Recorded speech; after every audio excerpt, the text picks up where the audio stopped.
We have a delegation from the Regional District of Okanagan-Similkameen, the Chief Financial Officer, Jim Zaffino, and the Accountant at RDOS, John Cote. I hope I've pronounced that right. And we'll also hear about the Regional Hospital District budget. Okay, so I welcome you, Jim and John, to our afternoon meeting. And please proceed when you are ready. Thank you, Mayor. First of all, Mayor, Council, and staff, thank you for having me today. Are you able to see me and hear me? We're able to hear you, but not able to see either you or John.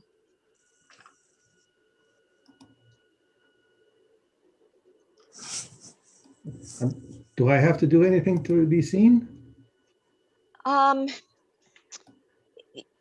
Depending on what device you're using, there should be an a video portion, and you just have to click it to take the red line off of it. If you're on a PC, it'd be on the bottom left, and if you're on an iPad, on the top right. Or maybe Roland?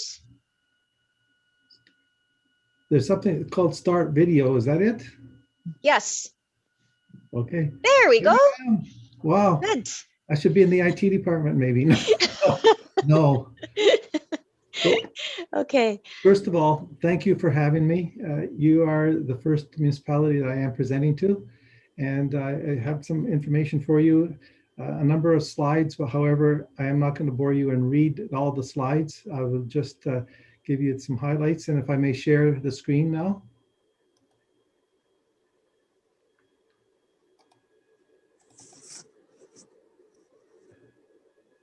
Looks good. Okay, so this is the District of Summerland's 2021 budget. I do want to emphasize that it is at draft stage and at reading 1. So there's going to be some changes made. So I don't know how many of you know the structures of regional districts, so I thought I'd just briefly talk about it. Municipalities such as yours. I'm sorry, if I could just interrupt, Jen. You're aware that you have the regional hospital district slides on?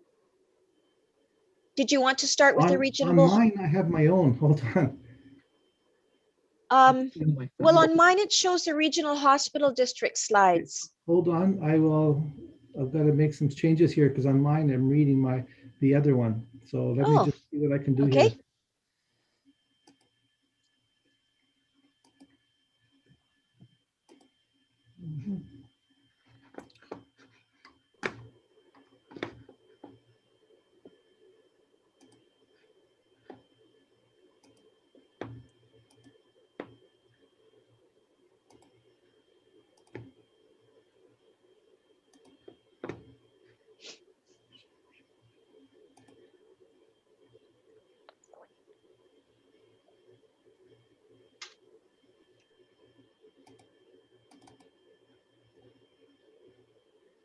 How's this?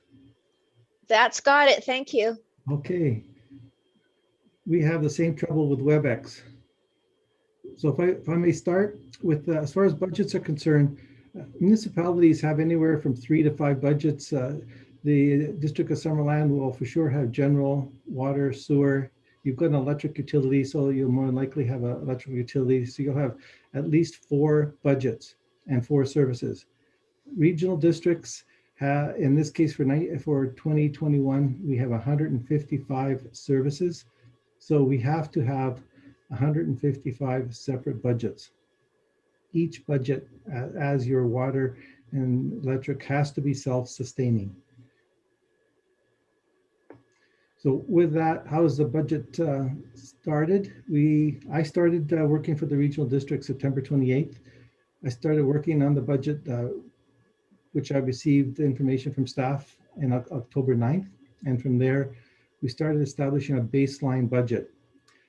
With that baseline budget, we went through the 155, looked at the reserves, looked at the surpluses, and determined that we are able to present a budget to the board. November 22nd, 30th, and December 13th, there was 3 budget workshops.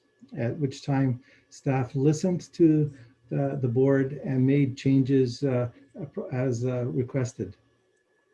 So we were talking about 155 services.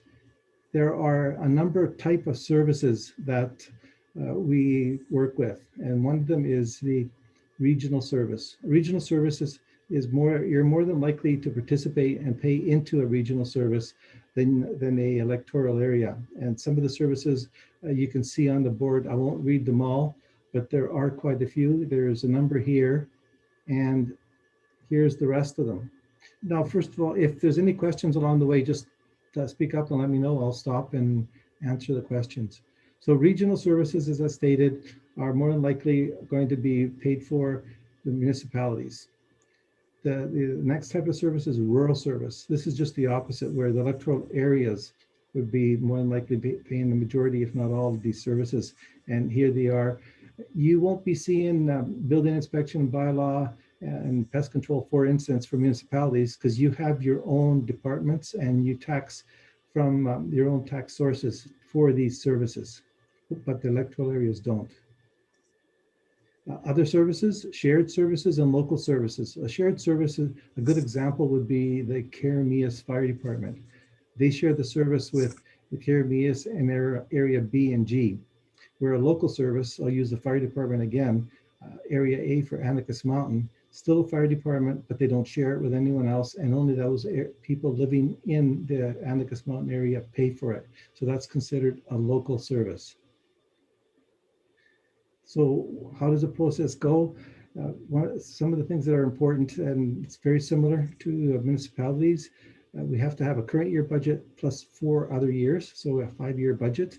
The board, in this case, considers the different requests. There's changes. I'm sure it's much like yours. There's going to be some adjustments made in 2022. However, it's going to be very close to the 2021 budget. Budget process. So from the workshop that occurred earlier, there was first and second reading for the hospital and a first reading for the regional district 5-year plan. Feedback was asked from the board. There is a first reading that was passed on January 21st. However, unlike municipalities, regional districts have to have the budget adopted by March 31st. And the biggest reason for that is because we don't tax directly. We tell the provincial government what the tax should be, and the surveyor of taxes on our behalf for a measly $750,000 admin fee. I'm being sarcastic.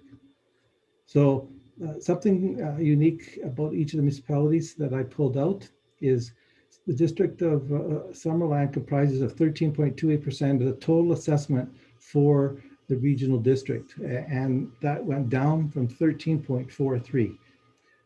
The district Summerland assessment went up 0.55%, but the average for the regional districts was 1.7%. So your burden on the shares of the different services are going to be going down. One thing I'd like to note, and I don't know if your CFO does this or not, but something that I want to start introducing to the regional districts is looking at what the non-market growth is. And non-market growth is where you have new construction, new houses, new businesses that weren't there to be taxed last year. So in this case here, if your assessment, if your taxes, let's say, went up 3% and you had a 2% growth, your actual net growth for taxes is 1%. And that's something that when I was the CFO for West Kelowna, that growth, non-market growth, council had the use of either going to reserves, reducing taxes, or a combination of both. So what's new? You may have read in the paper that the regional district asked staff to relook at the administrative overhead. In 2020, there was a change in the administrative overhead, and the board was not too happy on the outcome of that and asked staff to relook at it. It was something that I was a little bit lucky because I had looked at other regional districts when I worked for a municipality, and I had an idea of what should be fair and what isn't. And before I presented any numbers to the board, I actually presented a philosophy. So the philosophy should not be driven by what is it going to cost me, but is the philosophy the right thing for the organization? The board approved it, and the major changes in the administration from last year and this year and even previous years is that the board authorized staff to take 20% off the top of the administrative overhead and redistribute it back into capital. Up until now, for this regional district, capital had no administrative overhead, even though there was a lot of staff time involved in establishing what the capital should be and overseeing it. The rest of the overhead cost was charged back into the 155 services on a 4-tier basis, where there used to be 3-tier. A 4th tier was added where it's called a contract. And one good example is last year, using the previous formula, the SIR was charged $74,500 for administration charge. And that's where very minimal work is done. However, it is a giant tax requisition to pay for that. This year, it's just slightly over, as it stands, I believe, just over $17,000. And in 2019, it was about $11,000. So I was trying to look for fair and equity, and I think we achieved it. So what else is new in this budget? Not necessarily new policies, but what's new in the budget. So every year there's grant and aids that are requested. There's a service level increase, which would be number B on your sheet, and then there's capital costs. So with a proposed grant requests, and this slide here is just talking about the capital and the service level increases. So this slide, it just shows the grant aid requests. So there's authorized 24,450, request 63,900. Last year, the authorized was just slightly over $40,000. These are the service level requests that were asked by staff and approved subsequently by the board. What you see here is the description. The department code doesn't really mean anything, but I am paranoid. I'm still learning the numbers. So I like to see the numbers in the description so that I've got them entrenched in my mind. So in this case here, only those areas where the 0.65 FTE benefits will pay. So in there, you're not going to be paying for the Similkameen area, Naramata, Oliver, etc.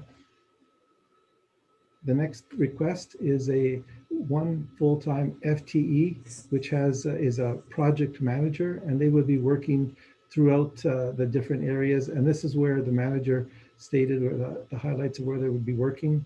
Also, what is entailed is that the person starts the work in, I believe, in April, so that there's a time lag in there, and that saving is passed on to the taxpayer for that year. This one here is an interesting one. There's a lot of debate on the increase for the FTE for the mosquito, and it's not just mosquito because the staff works in other areas. You'll see on the screen where they're being charged to. As recently as an hour ago, I got a request to relook at this and take it back to the board and to actually readjust it lower. So this is a first reading budget and it can change. Two others, specifically to the Similkameen Recreation and Oliver landfill, don't apply to you, but it's interesting to know where the highlights are in the budget. So what I've done here is, rather than tell you about a bridge in Keremeos or Anacus Mountain, I took the capital projects that benefit Summerland and itemized them here. Where you see the dollars, don't worry, it's not dollars coming out of your taxpayer's pocket. It's actually, these are either funded from reserves or grants. So this is money that's already there, and it's not going to be retaxed. At one point, if it's coming out of reserves, obviously it was taxed and put away in the bank for future use. One thing that I'd like to discuss here very quickly is up until this year, the operating and capital budget were one. So if you took a look at the one operating budget and tried to compare from year to year, you couldn't, because it was all linked to the capital portion. I've talked to the board and asked permission, and I'll be showing them some suggestions on splitting the capital and operating so that you do have a consistency in your operating budget. So this is just a little bit different than what has been seen in previous years. Splits up the 20 and 21 budget so that you see the difference. And they're not that much in percentage wise. However, what I've done in 2021 is I split the capital into two portions. The capital project, 9.2 million, that is a fact that's going to happen. The money is either there in reserves or is there in grants, or a combination of both. The 5.4 million is all contingent on receiving grants. So that project will not occur unless the grant is received, and it will then have the portion of the reserve section in the 2021 budget. It's in there now as an in and an out. However, staff cannot proceed with the project until we receive the funds. So District of Summerland's tax requisition.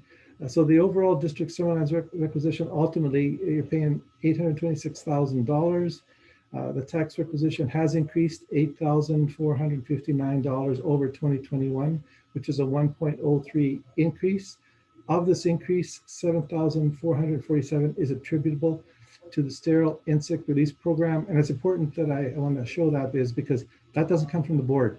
That is something that the board is told it is, and we just have to tax based on their statement. And it's also important to note that as at the point of first reading, I have not received the final approved budget. I understand that it finally has been approved. I have not seen what the final numbers are, but once they do, the second reading will have the new budget numbers. This is your tax requisition split. Hopefully you can see it. I know it's small, but this is your tax requisition based on the different services that are supplied by the regional district. And one thing that I've learned working for a regional district, and I've worked for municipalities 10 times more than I've worked for regional districts, is that although, and I am a resident of Penticton, I'm also a resident of the regional district. Just as the District of Summerland residents are Summerland, but they're also regional districts. Same as I am a Canadian and from British Columbia.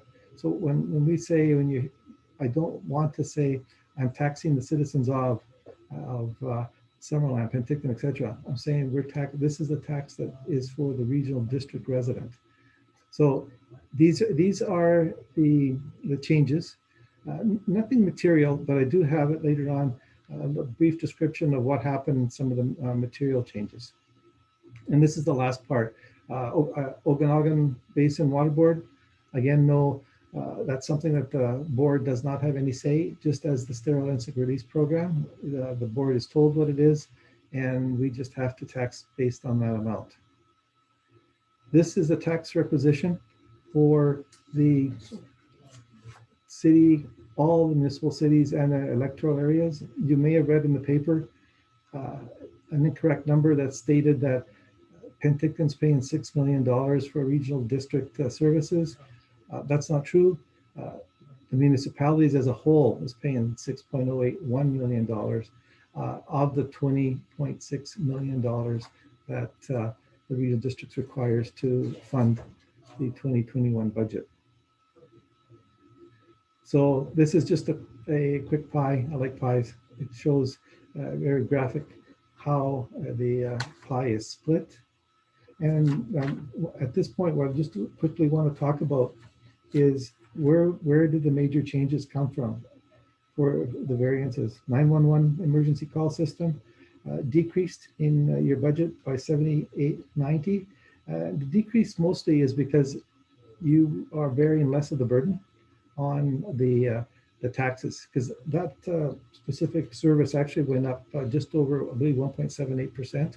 However, because you don't pay as much of the tax burden for this year anyway, your tax requisition went down. However, your mosquito control increased by $9,400. And that's solely because it's one of the services that's not taxed on assessment. That one's taxed on usage. So the more your citizens phone and ask for service, the more that you will have to pay. And to be fair, that's on a 3-year rolling average. So that if there's a bad year, hopefully the three years rolling rolls it out a little bit more evenly. Regional trails went up in yours for 49.56, and the increases and I did provide a report on this that stated that vehicle expenses have gone up 19,000, salaries 10,000, amortization and vehicle insurance all together went up 13,000. One of the things that I committed to the board is that I am looking at reserves, surpluses, and seeing how adequate they are. In the 2022 budget, you're going to see a few changes in that. You're going to see what the tax limit is for each area, what the reserves are in each area, and also what tax increase is allowable. What I'll be asking the board is, after the base is established, what percentage increase is the board willing to take without having to go back to the board and authorize a service change? That's something that I did in the previous municipality, and it worked very well. So with that, see if I can get this working. Long way. And this budget, 155-page budget, is on rdos.bc.ca if you'd like to see the specifics. Your board members do have a copy, and we'd be willing to share, and I'm available to ask any questions. Or would you like to hear John on the hospital before you ask questions? I think I'd prefer for council to be able to ask their questions at this point before we go on to the hospital budget. Thank you. Council, just make a noise if you'd like to ask Mr. Zaffino anything about the RDOS budget as proposed budget as presented. I have a couple questions, if I may. Oh, yeah, please go ahead, Councillor Holmes. Yeah, thank you, Jim, for that. I just want to have a couple of questions for clarification. If we go back to the Summerland's tax requisition slide, yeah, that one there. So with the mosquito control, so the board at a meeting in January agreed to spend 43,000 of operating reserves to offset the program changes. So that should decrease that 21,000, shouldn't it, to 16,000 or so, I believe. So would that be represented on later drafts of the budget, or just wondering why it was still at 21,000? I'll just look in a few seconds here. I'm just going to go on the screen, stop sharing, and take a look to see if that the board authorized 50% of the reserves, 50% of the 86,000 to reduce the tax requisition. So let me just take a look to see if I need to see if it has already been reduced at reading one or not. So if you just bear with me, okay. I will. The mosquito requisition is on page 129. Makes my life easier when I put the page numbers down here. So yes, so what that is before the $43,000. So that at second reading that will drop. Right. Okay. Thank you very much. And then I have another question regarding the capital slide. There was $10,000 for expansion of the Route 70 transit service to Kelowna, right at the very bottom line. Yes. There. Yes. Wouldn't that be an ongoing operational expense? I mean, why would that be a capital? It's capital and projects. So that's just a special, it didn't have a home. So it's capital and projects. It's not, you're correct. It's not capital per se. And that's why one of the things that's going to be changing the way that the budget's going to be shown next year. Okay. So that 10,000 we'll be paying it again next year. I hope not. We're looking at negotiating it down. Oh, well, that'd be great. Thanks. Okay, thank you very much. Thank you, Councillor Holmes. Any other questions? Yes, Councillor Okay, Barkle here. Councillor Barkwill, thank you. Yeah, I was wondering a couple of items back on the District of Summerland tax acquisition slide that Councillor Holmes brought up. The emergency planning is 33,000 a year. Is this for more like emergency operations, or don't we have a plan and then that's done, and there's not need to plan every year, or what is actually involved in that line item? Well, that's a department on its own to maintain emergency preparedness. There's actually, I believe, in that specific one, there's a CAO committee that keeps track and works as a team to make sure that wherever if it's a regional EOC, that we work as a team. So they are there to continuously update plans. I was a major part of the EOC in the Central Okanagan, and there's a lot of work to it. But if you need more detail of what they do, I can very easily get the staff to provide it.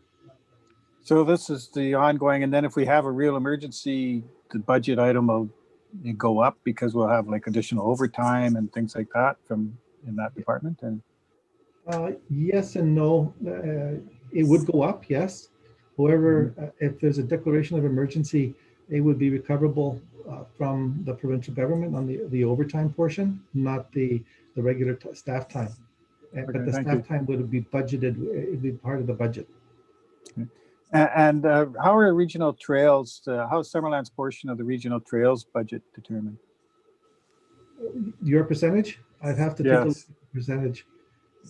I don't have it. I have to go to a different screen. It's an automatic percentage. I'm assuming it's based on assessment. John, you would know more than I do. I believe that is on assessment, but we can't hear you. You hear me? Yes. I believe it's based on land and improvements, but if the councillor would like, I could follow up with them later and send them how it is calculated. But off the top of my head, it's land and improvements. So just based on the value of the property in our municipality as a percentage of all the values of all the properties in the regional district? I believe so, yes. Okay. There has to be some sort of theory behind it. That answers my question. If you give me a second, I can look it up.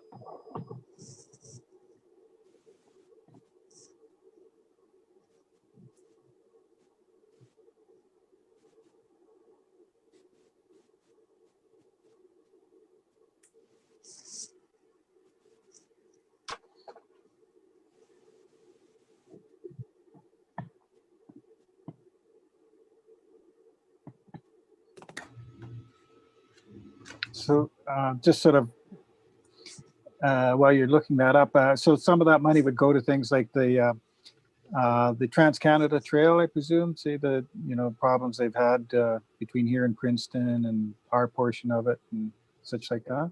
That's correct. Yeah.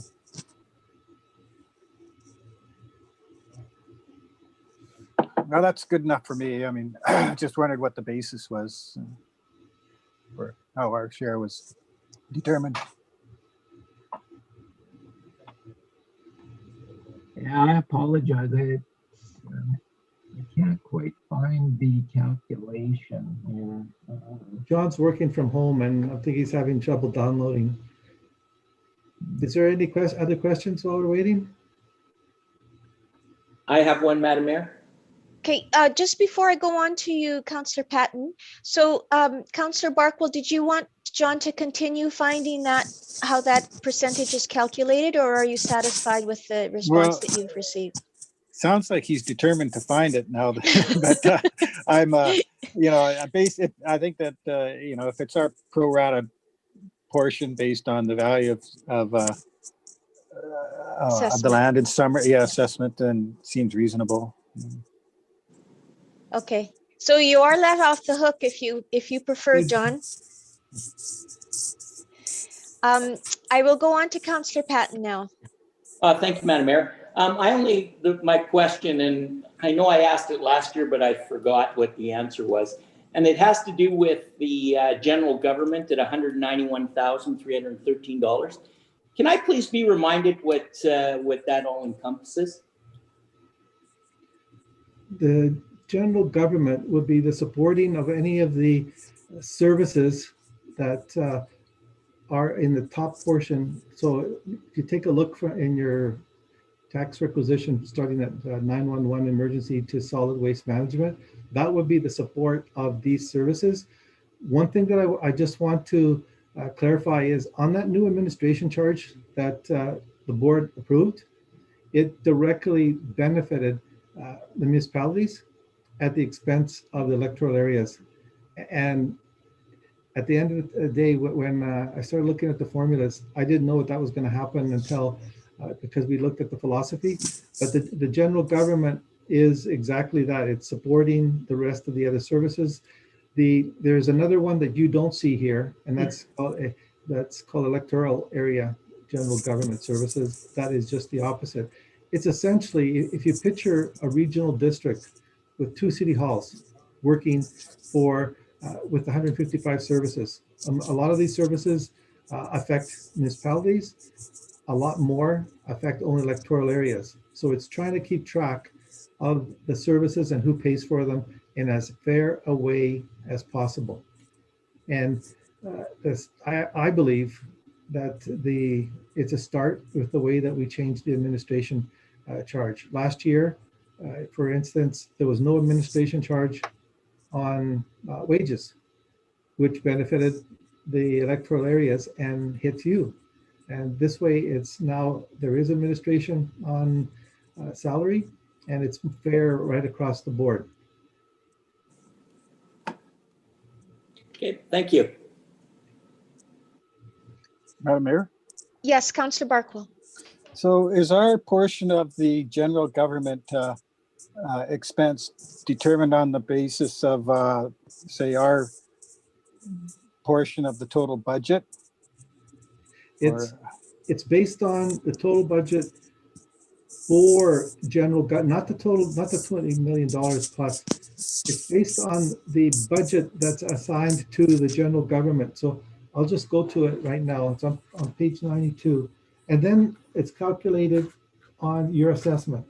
So your assessment, the burden went down because it was below average. But so you're paying that's the reason that you see in general government is slightly down. There's 2 reasons. But the biggest one is because your assessments went down. So in general government, you'll see honorariums for the directors and the chair. You'll see the utilities for a portion of the utilities for this building that we're in. You'll see the grants that the board authorized. So your portion of the grants would be based on your percentage of the assessment. There's a administration charge in here that you would pay, but it's the budget for that for general government, and this is before the other miscellaneous revenues, is $1.6 million. In that 1.6 million, there's certain grants that we receive that will reduces the tax requisition. So the tax requisition will drop to 1.4 million. And then of that 1.4, we determine the percentage that you pay for based on assessment. All right. So when Frank Regier is, considering the amount allocated to municipalities, he's sort of looking at the things that are in that general government account and not the allocation, which is basically pro rata on assessment then. Right? I'm assuming he's looking at what's in the account. Yeah, okay. The administration, there is an administration charged in there. Yeah. I see. Thanks. Thank you, Councillor Barkwell. Any other questions before we go on to the regional hospital district proposed budget? If I may, Madam Mayor? Yes, Councillor Van Elfen. Thank you. It was said earlier the mosquito control had gone up because of more requests. The invasive species, the noxious weeds. So Summerland residents can call the RDOS for assistance in controlling of noxious weeds. Am I correct in that assumption? I believe you are. I actually asked the question on the mosquito control, is your residents can call the regional district, and then we would have to go out and inspect. Okay, so the noxious weeds would be the same. The other question, if I may, the solid waste management plan. And we operate our own landfill facility, but we're also paying in regionally. Am I mistaken here or confused? No, that's through the mayor. Sorry, if it's through the mayor. I believe that it's one of the services that all municipalities in this area have to be part in, just as a regional service to look at the plan overall. I'm not an expert in that, but I can do more research and pass that on to the mayor. Thank you.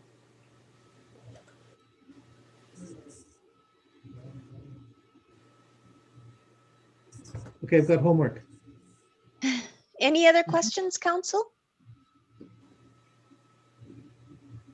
Okay, I guess you're up then, John. Thank you so much for that, Jim. Thank you. Thank you, Madam Mayor. Just to get back to Councillor Barkwell's question about regional trails. Yeah, the levy is apportioned on land and improvement assessments. So, so it being a regional service, Summerland pays about 13%. But, you know, if you added up everybody's assessment and shared the pie, that's basically Summerland's about 13% of that service. Okay, thank you. That percentage would apply to lots of other things too, I presume.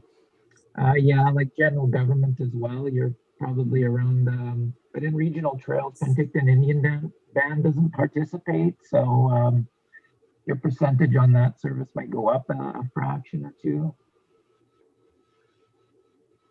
Mm-hmm.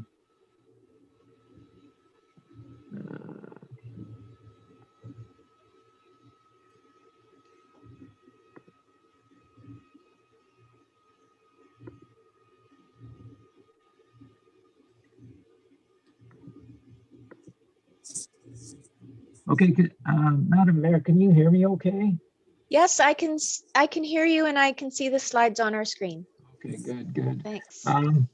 Yeah, thank you. You did pronounce my last name correctly, so I just wanted to point that out. So very good. Yeah, I'm just presenting the Okanagan-Similkameen Regional Hospital District 2021 budget and 5-year financial plan. The Regional Hospital District is the same area covered as the RDOS. The purpose of the Regional Hospital District is for capital funding, mostly for equipment, facility construction, renovation. Let's see if I can get my slides up here.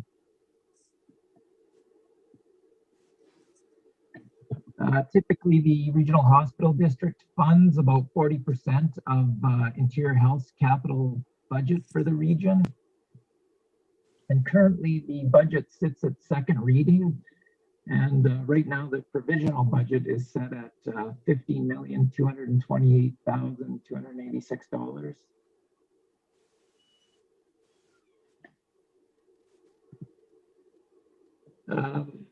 Some of the major projects you might recognize, the Penticton Patient Care Tower.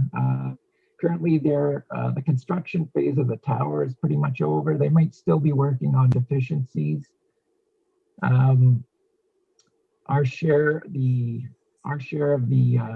that particular project was 40%, and it came up to about 117 million. But there's about a couple of years left on that project. They're in the renovation phase right now, where they're in the older part of the hospital, where they're currently renovating the emergency ward, pharmacy, material stores. And they expect to be completed with that sometime in 2022. Other capital equipment and improvement projects for 2021 right currently are budgeted at 2.978 million after second reading. As you can see on this slide, it just sort of breaks down where the 2021 budget sits currently as compared to the prior 2 years. One item of note that I'll get to a little later in the presentation is you'll see the capital grants line of 8.6 million. At first reading, that amount was higher, but one item was rejected by the hospital board. I'll speak about that a little bit later. And I'll also highlight the debt repayment. So last year we received a debt issue in regards to the hospital tower project for Penticton Regional. And we had our first interest payment last October. And this year we'll have both semi-annual interest payments plus the first principal payment on that debt. So that debt issue was in the amount of about $68 million. And I believe that debt will be retired in about 2045. And I also like to highlight, just in regards to the tax requisition as it sits right now, the pool of money that's going to be raised as it sits right now for 2021 is the same as it was the prior 2 years. So what that would mean to the average resident is roughly your taxes will be about the same as they were last year, as long as your assessed value stayed about the same. I calculated a rough average for the entire region, and I think it was up about 50 cents at about 112.21. So on the next slide, this just sort of breaks down where the pool of money that's being raised is coming from. And really the shift is just is due to the change in assessment that we use for this year. So by the time we get to tax time, we use the revised roll, and that doesn't come out till March. So currently right now we're using the completed roll that came out at the end of December. Basically the adjustments or the changes from last year are just due to changes in assessment. So it could be market evaluation fluctuation or economic growth. So if you have some new assets that could be taxed, but overall Summerland, I guess their share went down just under $10,000 because of that fact. As I was talking about before in regards to long-term debt, we're really holding a lot of long-term debt previous to the hospital tower issue. So that just breaks down what issues we still currently have outstanding and the maturity dates. This slide just sort of summarizes what we currently have projected to have in our reserve accounts over the next 5 years. The majority of that money that was going into reserves over the past 15 or so years was to save for that hospital tower project in Penticton. I'll have a better idea of what the actual reserves will be at the end of 2020 is once I've completed the 2020 year end, which will probably be sometime in April. This slide just sort of breaks down some of the the total capital requests that were asked by Interior Health, the ongoing Penticton Regional Hospital Tower project, and progress payments related to that, and any debt servicing costs. I will note that the requests for 2021 that are listed on this slide include the $1.4 million project for the primary care networks for the South Okanagan that were rejected by the board. This slide just breaks down, I calculate a 5-year average, roughly what Interior Health has been requesting over the past 5 years. So I've got two calculations, one for 2016 to 2020 and one for 2017 to 2021. And in this calculation, I had included the total asks by Interior Health. So for the 2021, currently, we're only funding that less $1.4 million. And that's the end of the presentation. I thank you for having me. And if there are any other, I'll pass it back to you, Madam Mayor, and I'll stand by if anybody has any questions. Great, thank you. Any questions on the Regional Hospital District proposed budget? I have one, not hearing any response. So if I'm understanding what I saw correctly, we have about $68 million still in debt outstanding. Yeah, we just took Is that the right? debt for the Penticton Regional Hospital Tower project last, I guess it was spring of 2020. Sorry, could you say that again? I just couldn't hear all of what you just said. I'm sorry. So the debt that we currently hold right now in the hospital tower project, we took the issue out in April of 2020. Okay. So we took out $67.5 million, but MFA tax on a debt reserve fund, which they hold. So they're holding about $681,000. So that will accrue interest, and at the end of the debt, once it expires, they pay that back to the regional hospital district. Okay, that's interesting. I didn't realize that. So with this, with the $68 million,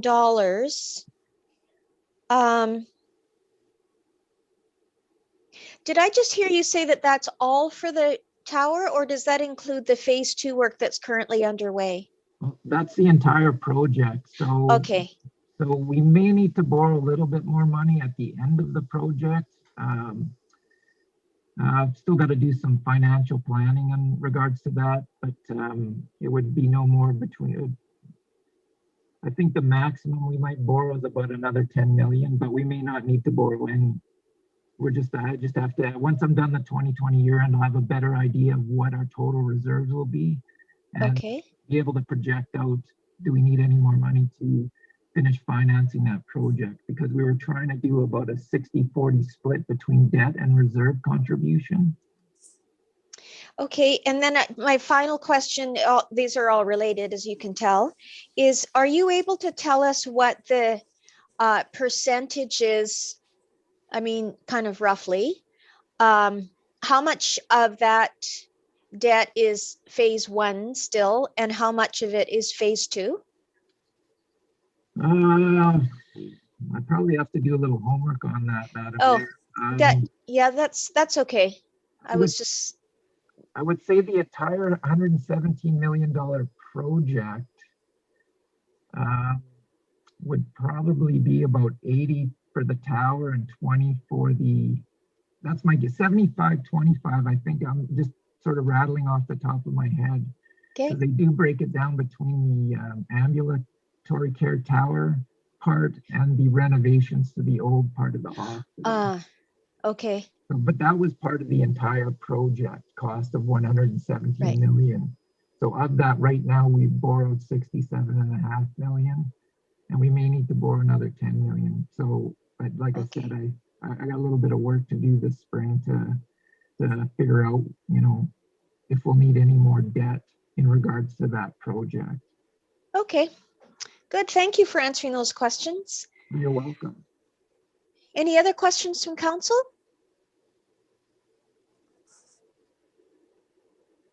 Okay, I guess that is a silence is a no. So thank you so much, Jim and John, for coming forward and answering our questions and presenting the proposed budgets. I am going to ask if there is someone on council that will bring forward to receive this for information, please. Councillor Barkwell, thank you. And Councillor Van Elfen. Could I ask you, John, to stop sharing your screen and then I can see all of council on the screen? Thank you. Okay, I'll call the question then. All in favor? Any opposed? No, so that carries. Thank you again. Thank you.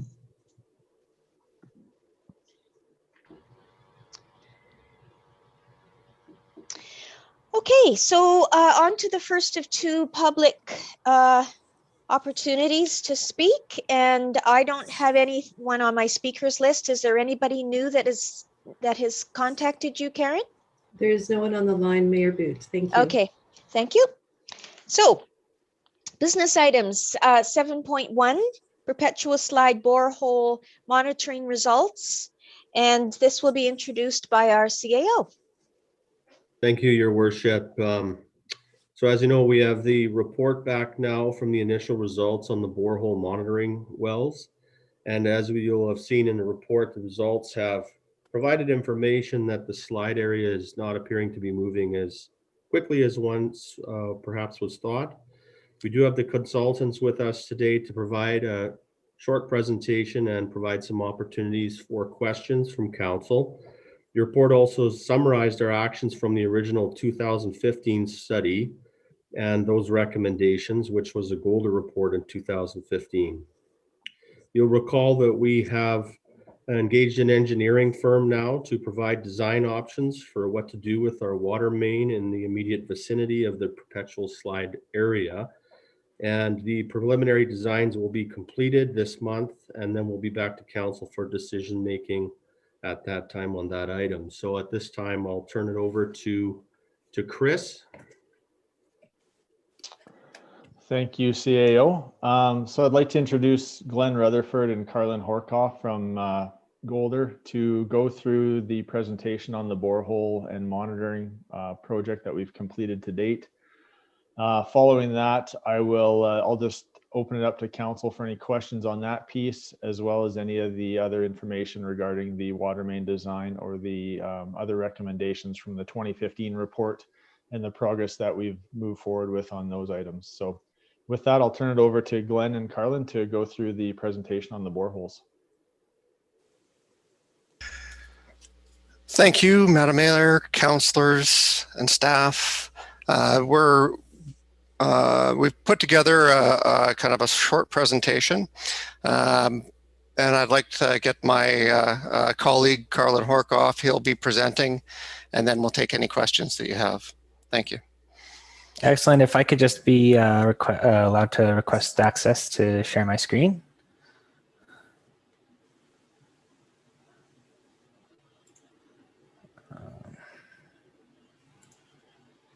Okay.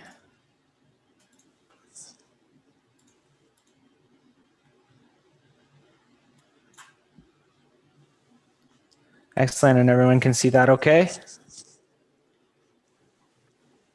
Yes, that looks good.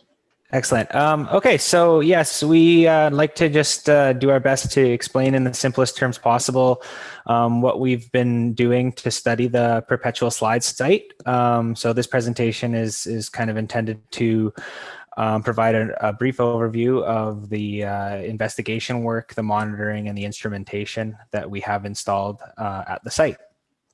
So there's going to be an opportunity for questions at the end, but if at any time you'd like to ask any questions, please feel free to do so.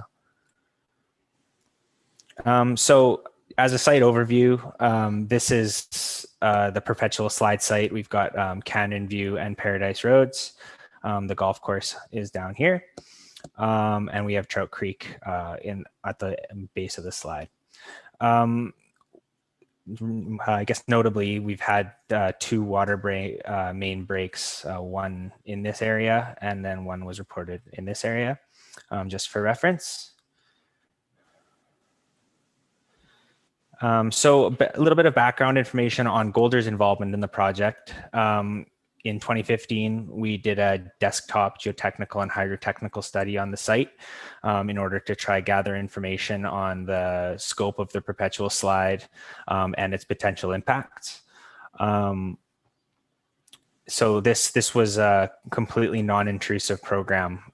So it was only based on available desktop data, and no investigation was done on the ground other than a site walkover. So the findings of our preliminary geotechnical and hydrotechnical study from 2015 determined that, firstly, in fact, it was a slide. There is some movement and potential for movement in the periphery of the slide. And one of the key takeaways from the 2015 program was a recommended 50-meter setback from the location that we interpreted to be the crest of the slide, and we'll get into that a little bit further on. But also coming out of the 2015 geotechnical and hydrotechnical study was a recommendation to install survey monuments on Canyon View and Paradise Roads in order to better define if and where a movement was being found in the periphery of the slide and near the crest. And based on the results of that survey, to design and implement a geotechnical investigation in order to review the subgrade conditions, the soil conditions in the slide, and also to install slide monitoring instrumentation targeted at locations that the surface survey determined to be showing movement.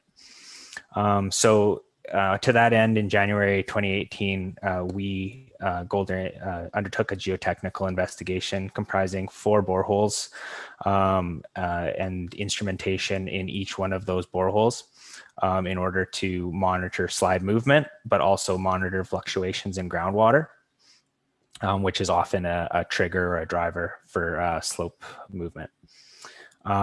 We presented a geotechnical report based on the findings of our investigation program, as well as the preliminary data that was collected from our instrumentation. And one of the outcomes of that investigation program was that more monitoring was required. The data was suggesting that slide movement was slow, and when we have slow movement, in order to track trends in that movement, often instrumentation needs to be read over a long duration of time in order to find trends. So to that end, again, 8 readings were collected from 2018 to 2021. Most recently, in the last couple of weeks, in response to the 2 water main breaks that were at the crest of the slope, or in the area near the crest of this the slide. One of the recommendations that we had in our geotechnical report was to do readings if any type of movement triggers, such as obviously water main breaks, but cracks in the surface that weren't observed in the past, anything like that could be evidence of further movement. If that was seen, that we should do readings. So we were called once the water main breaks were discovered, and we did take readings, and they were added to this report. So we'll move along a little bit into first, I guess, what we determined in the 2015 report, and then I'll show you through the data and try to explain the data that we have as best as I can, and we'll go from there. So in the 2015 report, this is a slide taken from that report. And what this is showing is the red dotted line is showing the, I guess, the crest of the slope that we analyzed and have inferred. So this is like the crest of the landslide site. And as you can see, it intersects properties on Paradise as well as on Canyon View Road. And the purple line is showing the recommended 50-meter setback for infrastructure, and essentially a zone where we had inferred that this movement of the slide could impact any type of installations in that area. So some of the information that we were trying to gather from additional geotechnical investigation was if that 50-meter setback is suitable, if it's too conservative, or in fact it needs to be pushed back further. So we'll go into some of the data that we've collected thus far. So the geotechnical investigation that was conducted comprised 4 boreholes strategically placed at locations that were determined to be showing movement at the time of the surface study, the survey study, but also to try to encompass a good cross section of the slide. So boreholes 1 and 2 are adjacent to Canyon View Road, quite easily seen from the road. There's 2 red monuments showing where the borehole locations are. And those are relatively near the crest of the landslide scarp. Borehole 3 is quite a ways downslope, and centered somewhere in the middle of the landslide scarp, likely more towards the crest than the middle, but downslope in order to try to get a larger cross section of the entire soil mass. And borehole 4, which is located off Paradise Road, adjacent to the golf course. All boreholes were about 30 meters deep or 100 feet deep, and included installation of a slope inclinometer, which measures slope movement at those boreholes, as well as 2 vibrating wire piezometers, which measure changes in groundwater pressure. Each of them were installed at different depths in order to measure how groundwater is fluctuating at depths in each borehole. So results of the ongoing movement are, as noted in the introduction, the movement is not swift. It is quite slow. In fact, and of course, this is I should preface, at the location of the instrumentation. So we can't speak from technically on locations that are outside of where these instruments were placed. Like I mentioned, the instruments were placed strategically based on areas that we had inferred ground movement based on the surveys. However, it doesn't preclude that the data that we've got from this doesn't preclude there being movement in other locations on what is quite a large landslide scarp.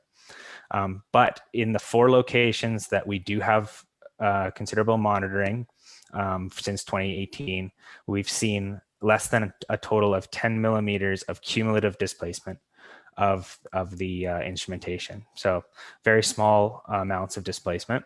And further to that, since April 14th, 2020, we've seen less than 5 millimeters of cumulative displacement. So, so overall, very little displacement, but in the last year, also very little. So no perceived increase in slope movement at the location of the instrumentation.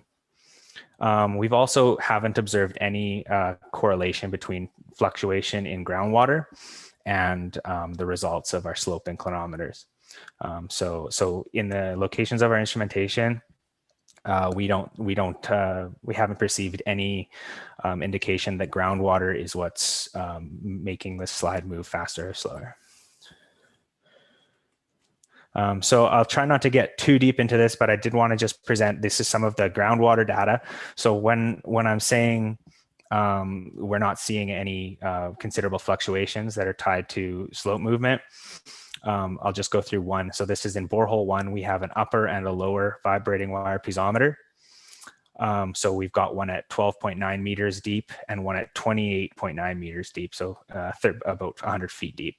The deeper piezometer has seen no groundwater, it's essentially dry, or it's seen no fluctuation. And the upper one was relatively dry for some time. We've seen a slight increase, it's gone back down, and then a slight increase. No trend of increasing groundwater pressure, no real trends in seasonal groundwater change. And this is indicative of the ground conditions that we found on the site for the most part as well. There was quite clean sand, well draining material. So we weren't expecting to see any locations where groundwater was going to perch or not drain freely through the subgrade.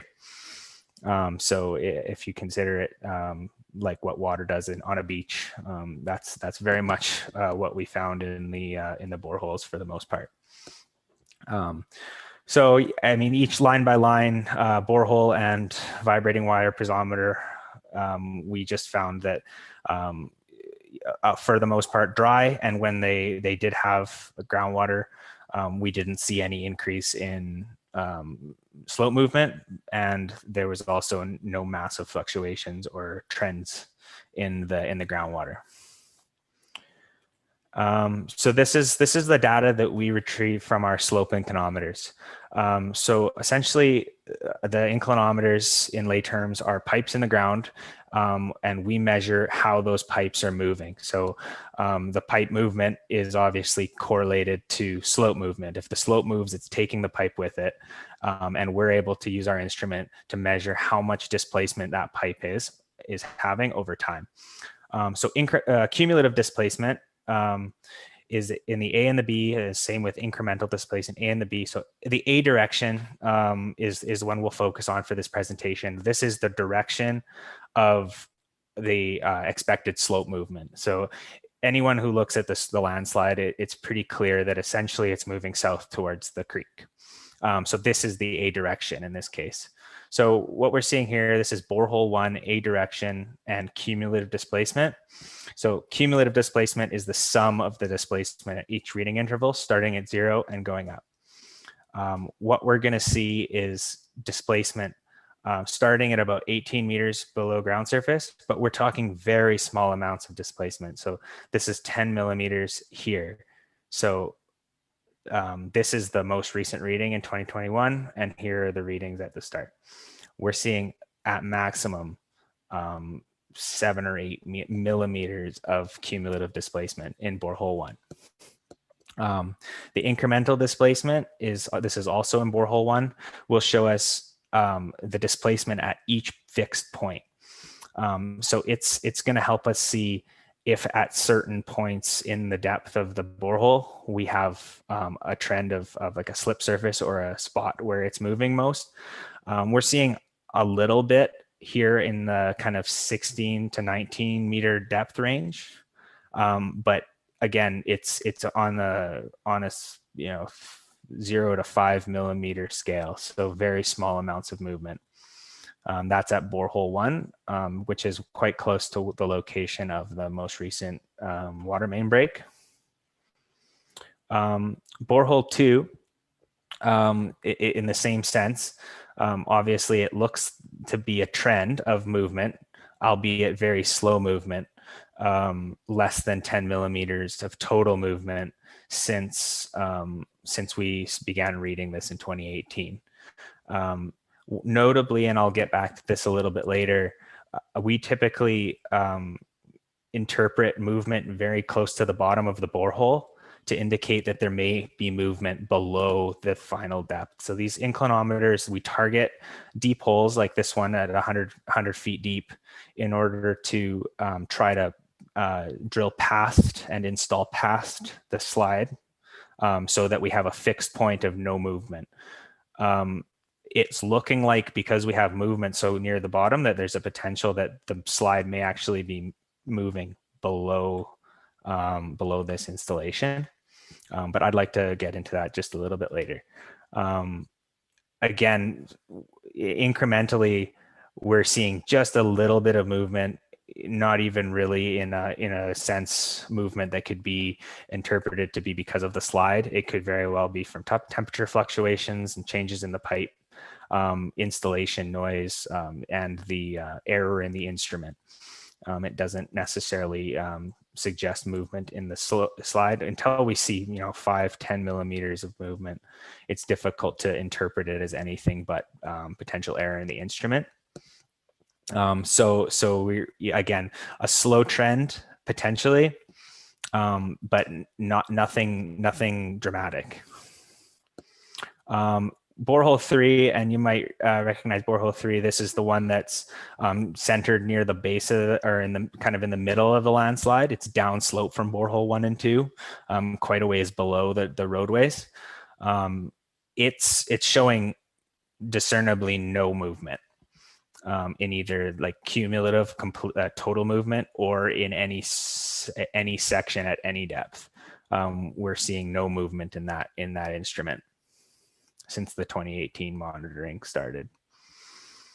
And that goes for borehole 4 as well. This one's adjacent to the golf course on Paradise Road, near the crest of the slide. No discernible movement since the 2018. So to comment, we've got an indication of slow, at most slow movement at borehole 1 and 2, which is nearest the crest and near Canyon View Road.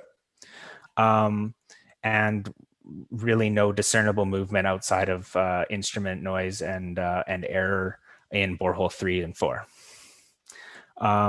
We also haven't drawn any conclusion that there's any connection between groundwater fluctuation and slide movement.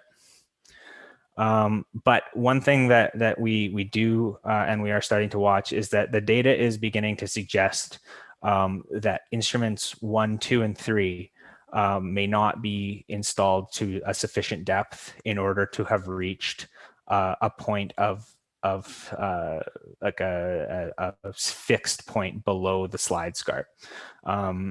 That one concern about that is that if the slide scarp is, for instance, these are all about 30-meter deep boreholes. If the slide scarp is deeper than 30 meters at the location of these boreholes, the entire instrument can be moving with the slide, and that could be explaining why we're not seeing any movement.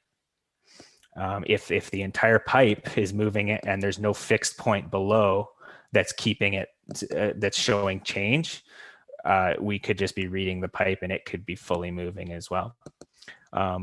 Again, it would be like the rate would be slow. I don't think that's impacting the rate, but we may not be seeing the full rate. So if the instruments are showing us that there's less than 10 millimeters of movement over the last several years. There could be more movement than that if these instruments aren't socketed below the landslide scarp and they're moving fully with it.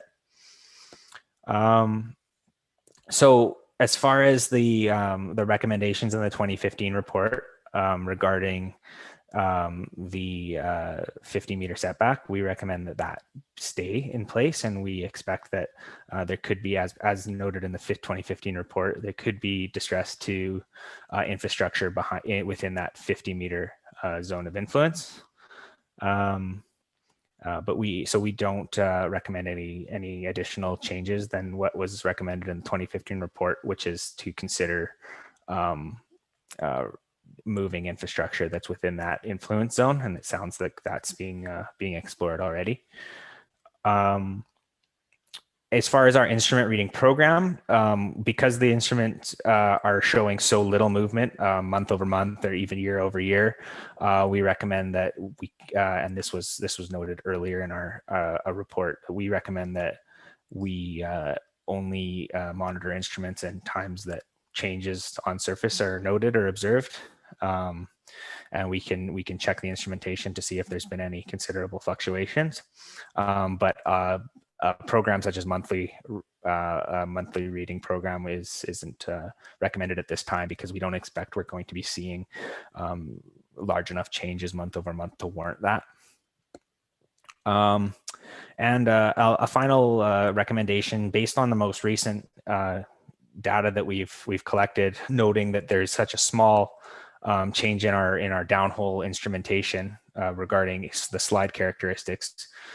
We consider that it might be something to look at to do some surface monitoring. One of the detection systems that we've considered is INSAR, which is the satellite monitoring system that can be used to target movement on a larger scale of the whole landslide from surface. It's a satellite system, as opposed to just looking at the landslide profile downhole as we're doing right now, or monuments that have been used in the past to survey at the crest.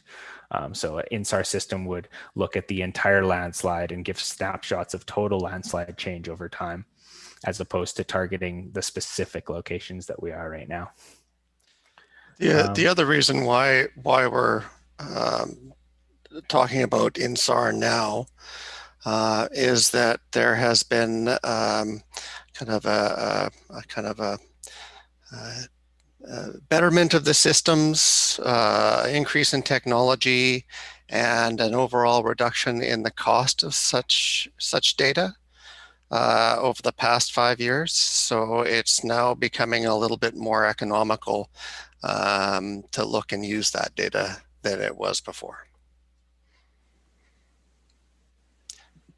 Anything else, Carlin? Yeah, no, that's it. So thanks again, Madam Mayor, Council, staff for allowing us to present. Please, if you have any questions, Glenn and I would be happy to try to answer them now, but also jot them down. A lot of this is requires some input and technical review. So if we're not able to answer right now, we'd be happy to get back with an answer. But feel free to ask us anything.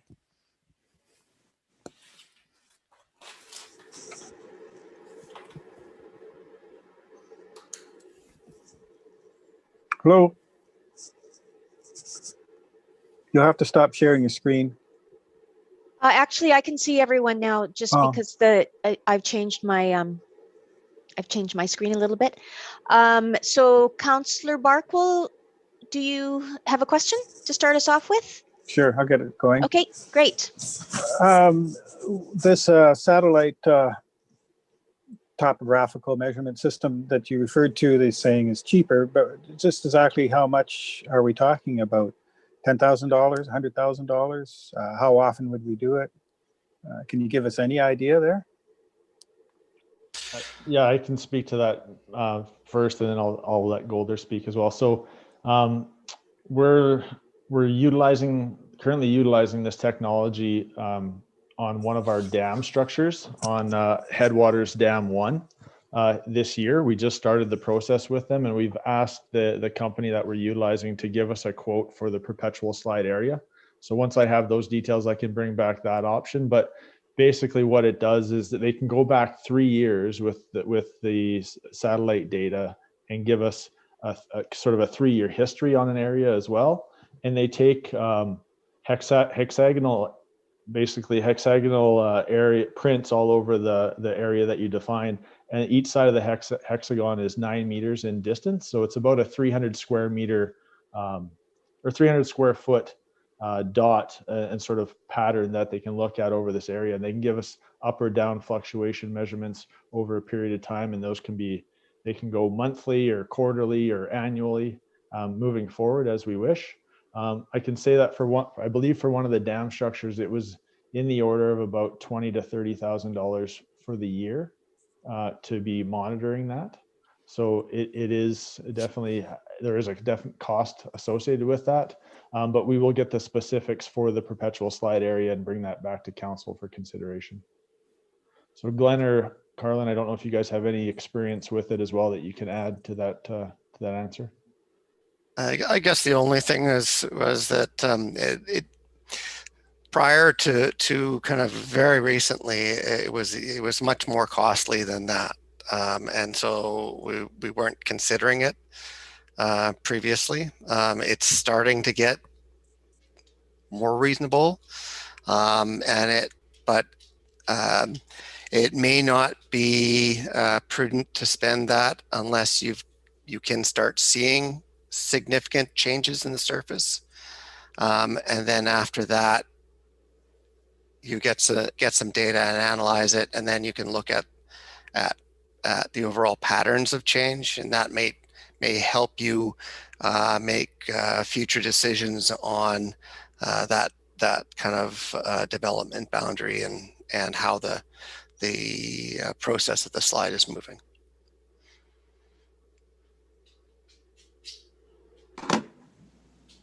Okay, Councillor Barkwell, did you have another question, or shall I go on to another? I'll let some others speak. Okay. Anyone else? Councillor Patton. Thank you, Madam Mayor. I have a couple questions, if I may. Good to see you again, Glenn. It's been a long time. Borehole number 4. I noticed that the hydraulic pressures there have been pretty consistent since we did that. And is that could that be relevant to underground water, or could that be attributed maybe to even, well, it is at what, 23 meters. So I guess water usage at the golf course really wouldn't play a whole lot into that, would it? Or do you consider that would be an underground stream or an underground course of water that is there? I think that we may actually be hitting some sort of a groundwater table within that one location. I would not say that with the other ones. I would say that in the other areas, we're likely kind of looking at either plumes or kind of little perched water tables throughout the zone.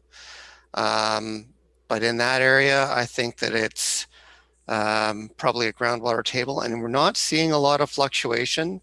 And for golf course irrigation, I would expect to see some sort of seasonal fluctuation, and we're not seeing that. Okay. Yeah, and I'll Excellent. just add to that that in borehole 4 specifically, I did mention that for the most part, the slide was determined by our geotechnical investigation to be comprised primarily of well draining sand. But at that borehole 4 location, we did encounter some finer grain soils, specifically in that area, which would contribute to a little bit more retention of groundwater and likely higher groundwater pressures in that zone. Excellent, thank you. If I may, my second question, Madam Mayor. So when we look at borehole 1 and borehole 2, we were just talking that of the slight movement there. So in the conclusion, it said that if we noticed any crackage or any more movement. Now I take it that those sensors are staying in those boreholes, and if we do notice cracking or if we do notice some movement there, an indication that those boreholes maybe aren't deep enough, that may come more true to light if the readings then say, oh, there is no movement, but we're actually seeing physical movement. Am I kind of right in my perception there? Yes. Yeah. Yeah, and that's it, and that's one of the reasons we've really started looking at this closely, because obviously you encountered a water main break at that location. Mm-hmm. I mean, not to say that 5 or 10 millimeters of movement couldn't cause something like that, but certainly depending on the infrastructure that's in the area. But that's definitely something that we start to look closer at once we start seeing things like water main breaks or surface cracking. But we don't see instrument movement to any large degree. That's a big red flag for us. Excellent. Thank you for your answers. Thank you. Councillor Holmes. I'm unmuted. Yeah, thank you. I guess with the ongoing continuing monitoring, and if we talk about doing satellite monitoring, spending all this money, I think at some point we have to ask ourselves what our objective is for continuing to monitor the slide. Are we trying to understand? Are we still trying to understand what's happening? And do you think we'll ever be able to understand what's happening? And even if we do understand what's happening, then what? What are we trying to do? Are we trying to prevent a catastrophic event if the whole thing goes? Are we trying to figure out what to do if an event does happen like that? Or are we just trying to be able to figure out how we can provide our services and roads and pipes and everything above the crest, to how to deal with it? So I'm just, these are big questions, but I'm trying to grasp, why do we want to continue monitoring at all? Okay, so I guess that I'll go back to our 2015 report. The overall intent of that was to provide some recommendations to assist you with your land use planning. And it wasn't so much directed as to kind of characterize the slide or to try and prepare a mitigation for the slide. Honestly, I believe that trying to mitigate something like this would be very difficult and very costly. So there has to be, I think that you're looking at planning around it is your best options here. The intent of the both the information, the desktop study and the monitoring was to give you some resources as to whether the kind of the offset or the kind of buffer around the slide, is it big enough? Is that the how you want to mitigate the risk that you have? And so I think that the going forward, and we're I guess we're not recommending that you spend any money specifically right now, but look at the options in terms of what happens when you see the next crack or the next maybe regression in the slide, and at that point you could go through and either do another set of readings to see if we can find where that slip surface is, because once we pick off where the slip surface is within the instruments, or we can see it on the INSAR, then we can make some better predictions about how far back we need to go with kind of limitations on developer land use. So, Chris, maybe you can talk to that a little bit. Yeah, thanks, Glenn. Yeah, part of the initial intent when I started to get involved in this and where we were looking to go was on the emergency planning side of things and try to quantify the volume that was slipping and understand if there was a potential for it to catastrophically fail, or if it's going to be slow creeping. If there was anything that was indicating that it could be a catastrophic failure of some sort, we wanted to identify the volume, so then we could do some modeling on the creek itself to model different heights of debris volumes if they were to slip into the creek canyon.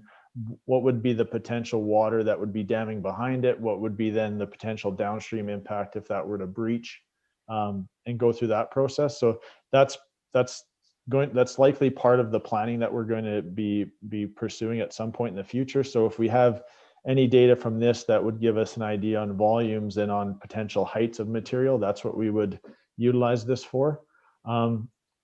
As far as the infrastructure that's kind of within this zone of influence or movement that we're seeing, that's what we're going through the process right now, is just doing a preliminary design that we'll bring back to council on sort of the option to replace within Canyon View Road and along Paradise Road with a flexible HDPE pipe, or do we go back to the north side of the properties that front Canyon View and look at a full realignment of this water main and get it out of this immediate area of influence.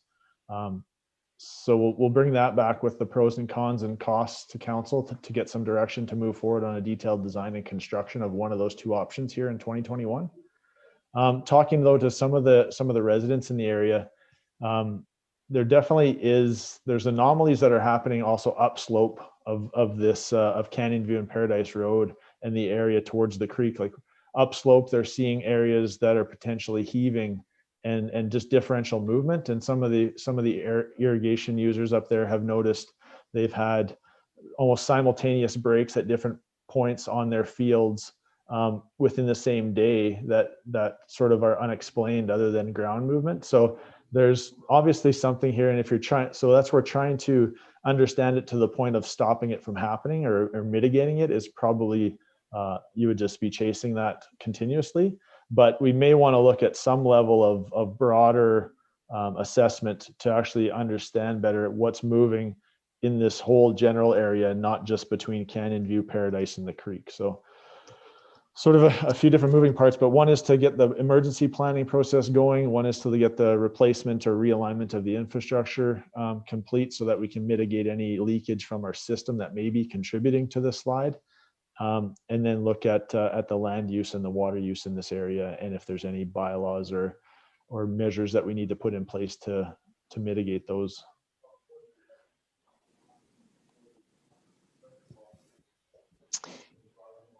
Councillor Trainer. I guess this question is for Chris. Would that satellite technology be able to capture a bigger area? So like you said, if there is something going on up a bit higher, would that satellite give us a bigger picture rather than just, the boreholes are kind of limited to the slide area right now. But I agree with you. I like when you're riding along Canyon View, you can see where the road's dipping. And I've also heard that there's things going on higher up. So it'd be interesting to know what's from a bigger picture. Yeah, thank you, Councillor Trainer. So yeah, with that, I guess the bigger the area, the higher the cost of that INSAR monitoring. That's the only thing we have to be cognizant about. We are doing, one of the recommendations from the 2015 report, as noted, was to do sort of 20-meter stations along Paradise Road and Canyon View Road, which we've installed back in 2016 and have done. Initially, we did monthly monitoring. Since then, we've done annual monitoring just to see what is the settlement along the center line or along either sides of the roadway right away. Along Canyon View, like over the last 12 months, from I think it was from October 2019 to November 2020, we've seen approximately 2 centimeters in sort of the central area where that area of encroachment goes on to Canyon View of settlement. So about 2 centimeters over a 12-month period. And that's sort of on the center line and about 20 meters towards the slide along the edge of the right of way as well. On the Paradise roadside, similar, except for one anomaly where we've seen about 9 centimeters of drop some distance off the road, about 20 meters off of the road right of way in that area. But yeah, so that's the I guess the nice thing about the potentially going with the satellite is that you can cover an area and you're looking at sort of 300 square foot pockets or checkers along this whole slope or whatever area we define. It's just trying to understand what the cost is to make that larger or to concentrate that on specific areas. And that technology is improving as far as their accuracy too. They're able to measure almost like within millimeters of movement from any given month to month, and then you can get the plus or minus if there's some heaving or some settling. So it's like I said, we'll gather that information and bring it back and see if there's any value to going down that route. But it's definitely an interesting technology that may be useful. Can I ask a quick follow-up question? Yes, go ahead. Okay, it's slightly different, but there's several fault lines that run through the Okanagan. Is there any concern about earthquakes at all? Whether there's a big one or a little one, do we know how that might impact the slide? So I guess we haven't done any specific modeling to identify potential for movements in around the kind of the seismic loading of the slide. I would expect that like that the perpetual slide is sitting somewhere around a factor of safety of 1, which means the driving forces are balanced with the resisting forces. So any additional input is going to cause some sort of shift. And so seismic input would cause some sort of shift. I can't see it being kind of truly significant, but we haven't really done the modeling to check that. There would be an impact. Yeah.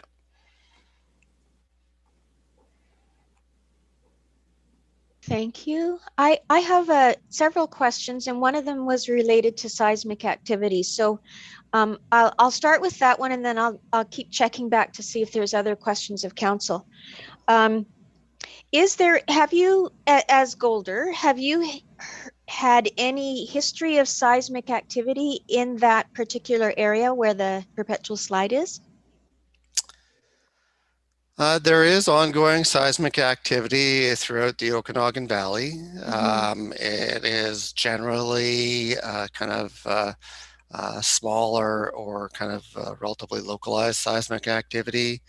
The kind of Canadian Research Council, I can't remember the name of the department.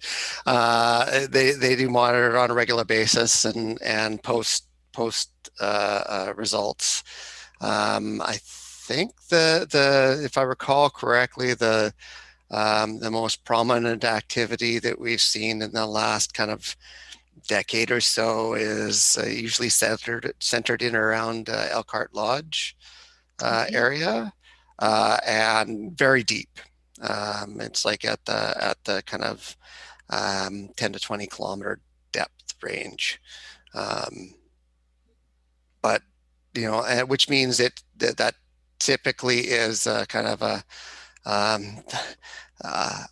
low amplitude, so you feel this kind of slow sway, and that's about it. You don't feel much more, so it's not a sharp shock like you would likely get in Vancouver. So Okay, and then I guess related to that, would the instruments that you're using in the boreholes, would it show if there was any, even if it was at a much deeper area, like the center or the whatever it is you call it, I'm not really sure. Would it have any influence on that activity? Because I know that, sorry, on the instrumentation, because it's not really that deep, but would we see anything? So we would see changes in the slide due to the activity, and whether we would actually see anything, or whether it's enough to cause a significant change in rate of movement of the slide, I really couldn't tell you at this point in time. And all of our monitoring right now is reactive monitoring. So an event happens, we go out and run tools down there, or connect to the data loggers and pull back readings. We could get data loggers to go out and get regular monitoring on this, but I don't think the cost is warranted for the amount of movement or the groundwater levels that we're seeing. Okay. Any other questions of council before I ask another one? Councillor Barkwell. Are there any similar sort of geological situations that you're aware of that maybe more research? It sounds like there's practically no real understanding of this, almost a phenomena. This one has actually been studied quite a bit. I know that there has been several research papers done on this, and it is fairly unique. There are similar situations, but they don't have the same. They look the same on the surface, but they don't have the same geology, so they behave differently. And so I do believe that, and Chris, maybe you might know a little more about this, but I believe that there is some research being done at UBC Okanagan with regard to this, the slide and erosion at the toe.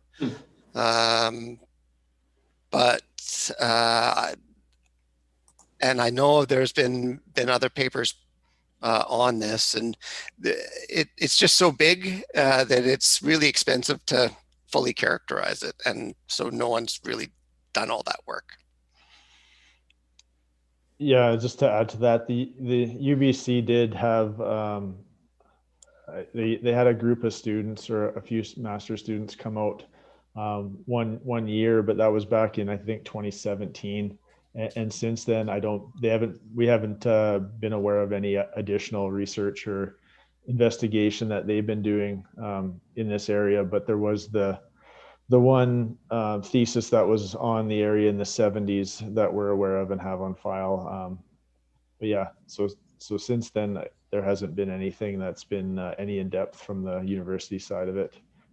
Council's aware, though, that the Okanagan Nation Alliance is looking at the downstream section of Trout Creek and looking to realign the straight section between the highway and the mouth of the gorge to meander that section to create a better fish habitat.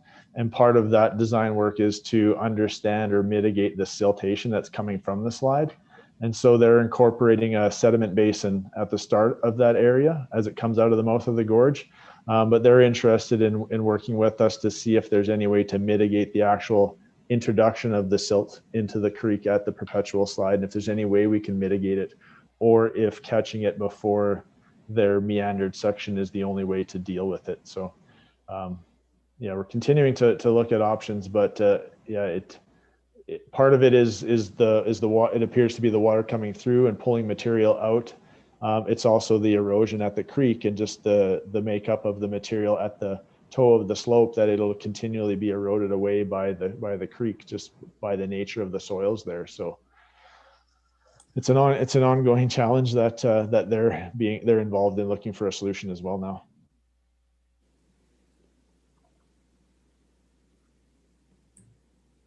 I have Councillor Van Elfen. Thank you, Madam Mayor.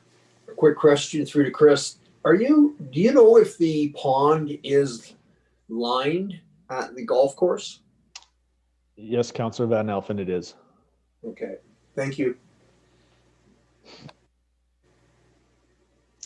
I have a question for Golder. When you were talking about showing us the instrumentation and the data that you've received from that, I'm not sure if it's really fair to ask you this, but you talked about a 10 millimeter displacement. That was kind of the maximum. How high can that cumulative displacement go before there is a real, event? Yeah. Do you have any way of answering that? I think it's rate of displacement. I mean, cumulative displacement is obviously important, and Glenn, if you want to chime in as well, but what we really are looking at is rate. And if it's a changing rate or an increasing rate, we hope to make sure that that's clear before and clear with everyone before it gets to a large overall displacement. So obviously the amount of times we read it and the frequency we read the instruments is related to rate. So when we were talking about, reading it on a yearly basis or a monthly basis, it's all dependent on rate. If we don't see any change in displacement over a couple months, there's no sense in reading it on a weekly basis, right? And that can be scaled. And if we were to see a high rate of movement, that would be the major red flag. And there is a point, and I don't know exactly where this is because I've never encountered it. Maybe you have, Glenn, but there's a certain amount of flexibility in those casings before they just break. So that's kind of the maximum, and then we know we've got a serious problem. Yeah, and yeah, so that typically about 75 millimeters at a distinct location of deflection, and you can't get the tool through anymore. There is, I think it's about 100 millimeters of movement over about a meter, which is about the length of the tool. It is about the limits of the instrument, but like Carlin said, it's really about the rate. But I also kind of caution that we are talking about reactive measurements, right? So this isn't very predictive. This is all reaction to kind of try and understand the behavior of the slide. Okay, thank you. Councillor Van Elfen. Thank you, Madam Mayor. Question through to Chris. The one slide shows a photograph from May of 2017.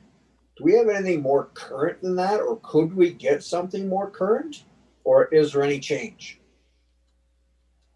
Yeah, thank you, Councillor Van Elfen. So we did just recently conduct a drone flight up Trout Creek following the last two water main breaks that occurred, one at the end of December and one in early January. There was a significant amount of water that was released during that event. And so we were concerned about potential debris that had flown into Trout Creek or any issues that were caused either at the base of this or anywhere along that stretch of Trout Creek. So we've completed that assessment. We're just waiting for the data to come in. So there's a fair bit of video and photo evidence that we'll be able to bring back to council soon. So I expect there would definitely be some changes along this face and at the toe. As you know, as we've looked at various photos over the years, it continues to change at the base depending on how it erodes and what's, you know, what areas are now, has it carved further in, or what debris has slumped in and changed how the face of this looks. So with the preliminary design report that we bring back for the Canyon View water main, we'll be able to bring back some updated photos or video of this face for council's information. Go ahead. Thank you, Yes. Madam. If I could follow up, then you talked about the 2 significant water main breaks that we just had, and the amount of water that was lost. Have you contemplated, Chris, then is there a product on the market, like an automatic shutoff valve that we could put at that pump house if there's a drastic drop in water pressure? Would that help us to, you know, slam the system down, shut it off? Is that a possibility? Yeah, it is, and it's definitely something we're looking at, and it's something that we have had in place in some of our other areas, above some of our other critical areas like Crescent Beach. We have a PRV station there where there was previously an emergency shutoff valve, which we're looking to put back in when we upgrade that PRV. This is one area that, as part of this design, we would like to put one in as well.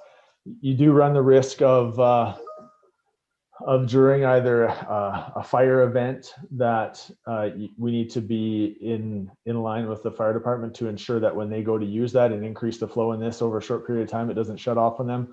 Or irrigation users potentially could trigger it if the set points aren't precisely right for that application. So, but it is something that I think the risk of having, you know, an irrigation user possibly shut this down just based on high use versus if we don't have it in place for a break, like I think we're going to look at incorporating that for sure.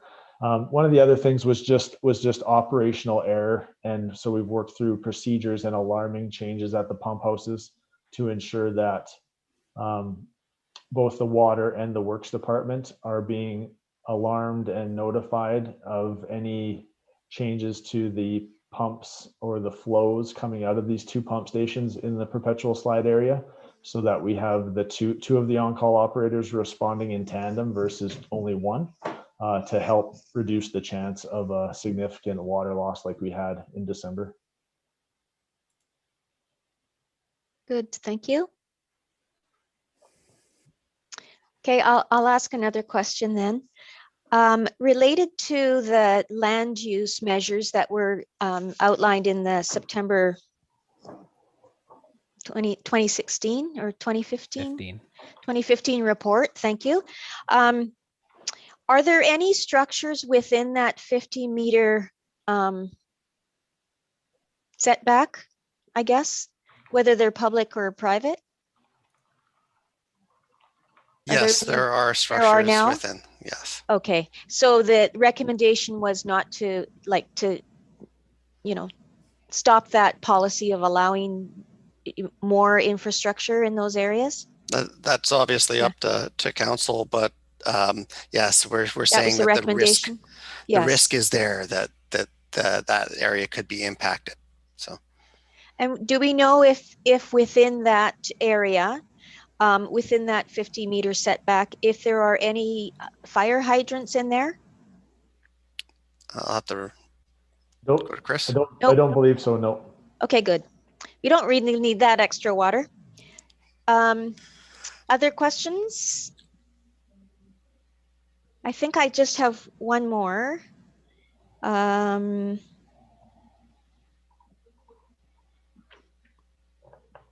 I think that was the last of my questions. Thank you. Thanks for answering all of them. Council, any further questions? Okay, so then I'll ask somebody to bring forward the recommendation, please. Councillor Van Elfen. Could you read it for us, please, Councillor Van Elfen?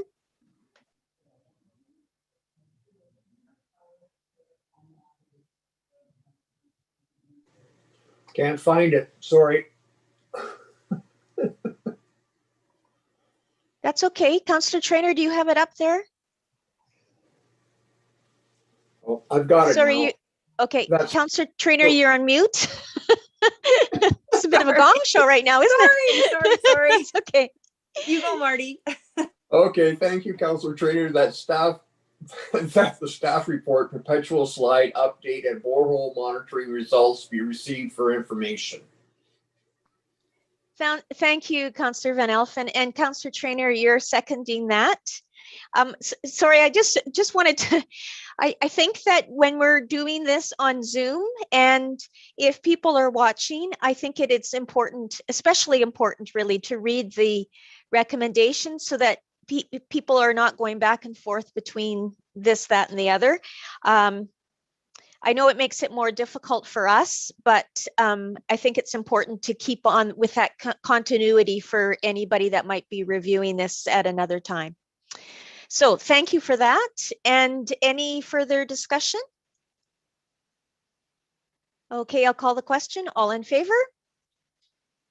Any opposed? Okay, that carries unanimously. Thank you. Thank you, Glenn and Carlin, for your update, and Chris as well, of course. Thank you. Thank you very much. If there's no further questions, we'll leave it this time. Okay. Thank you very much. Thank you. Okay, bye for now.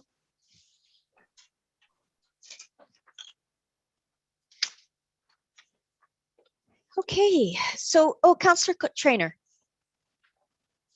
Would it be okay if we had a 3 to 5 minute break? Absolutely, it's 5 to 3. Let's reconvene at 3 o'clock. Okay, thank you.